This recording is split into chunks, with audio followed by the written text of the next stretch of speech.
Hey, sports manga readers, this is Steph, and I'm going to be going over a few things from yesterday's matinee game between the Boston Bruins and Winnipeg Jets. The Bruins skating off with a 2-1 shootout victory with goals from Brad Marchand in regulation and Tyler Seguin and Patrice Bergeron netting the two shutout goals. Now, first I want to take a look at the Bruins' newest defenseman, Dougie Hamilton. With Dennis Seidenberg being listed as day-to-day with a lower body injury that he sustained against the New York Rangers in the Bruins' home opener, he's now being paired with captain Zdeno Chara.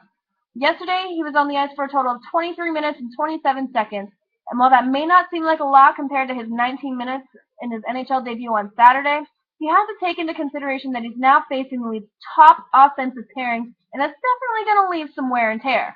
However, Dougie seems to be handling the transition just fine and managed to register 3 shots on goal in his 25 shifts. While his main focus right now is to hold the blue line and make sure that he's covering his opponent, he seemed to be doing that almost flawless yesterday, and he's definitely living up to the expectations that the organization has for him. He's only going to continue to get better from here on. Next up, Aaron Johnson. Johnson's sporting the number 45 for Boston, and he's filling in for Dennis Seidenberg while he's sidelined with his injury. Now, yesterday was his first game suiting up for the Black and Gold, after being with Providence, the team's AHL affiliate, for the previous 2 games, where he's been able to register a pair of assists. Despite being new to the team, he seemed to fit right in, and he was able to ring a shot off the post yesterday with his only shot on goal, creating a really great opportunity for offensive forward Sean Thornton, who tried to bank it in, but to no avail as Pavelec was able to reach back and save it. Now, he's already proven that he's great at his position, and perhaps he's even better than the likes of Thomas Kaberle and Joe Corvo combined, so I'm curious to see where he's going to fit in when Seidenberg comes back, or if he's going to be shipped back down to Providence. Regardless, he's going to stick around in the Bruins organization probably for some time. Now, much like any game, there are going to be penalties, and yesterday's game was no exception, as the Bruins went on the penalty kill 4 times. With the penalty kill unit being made up of Chara, Boychuk, Campbell, and Paille, this year's penalty kill unit is flawless, and I mean that entirely. Yesterday they had more odd man rushes than Winnipeg was able to put together during the even strength. Being 9 for 9 on the season, it definitely puts them at an advantage heading into Wednesday's rematch against the Rangers. Prior to the start of this season, a lot of people seem to be criticizing forward Milan Lucic and his quote-unquote inabilities to keep up with other skaters on the team. However, after watching the previous 2 games, the critics seem to have crawled right back into their proverbial holes, so to speak.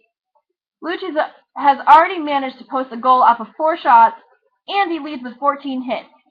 When reporter Joe Haggerty of Comcast Sports Network asked him about it, he stated, "It always goes back to being a physical presence for me. That's where everything stems from.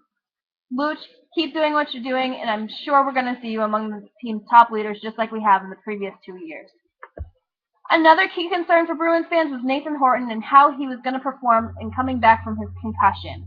However, every time you heard that ping yesterday, yes, that was from Nathan Horton's shot. He only managed to have 5 shots on goal, but he's thrown out numerous attempts at the net.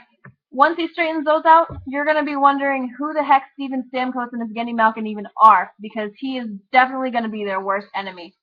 He's proving to be one of Boston's biggest assets this season, much like he did in their cup run in 2011 prior to his injury. And with the shortened season, who knows how well he's going to do this season. The Bruins are off to a spectacular start, being 2-0, and that's exactly where they need to be with this shortened season. And they're set to take on the New York Rangers on Broadway tomorrow night at 7:30. Make sure you tune in to New England Sports Network to listen to the Jack Edwards and Andy Brickley commentary, or you can listen to the game on 98.5 The Sports Hub. And remember, for any questions or comments, you can leave them below, or you can tweet us using hashtag SMHockey. As always, thanks for reading, and make sure you keep up with us on Sports Manga Hockey News for everything Bruins related and, obviously, hockey related. Thanks, guys!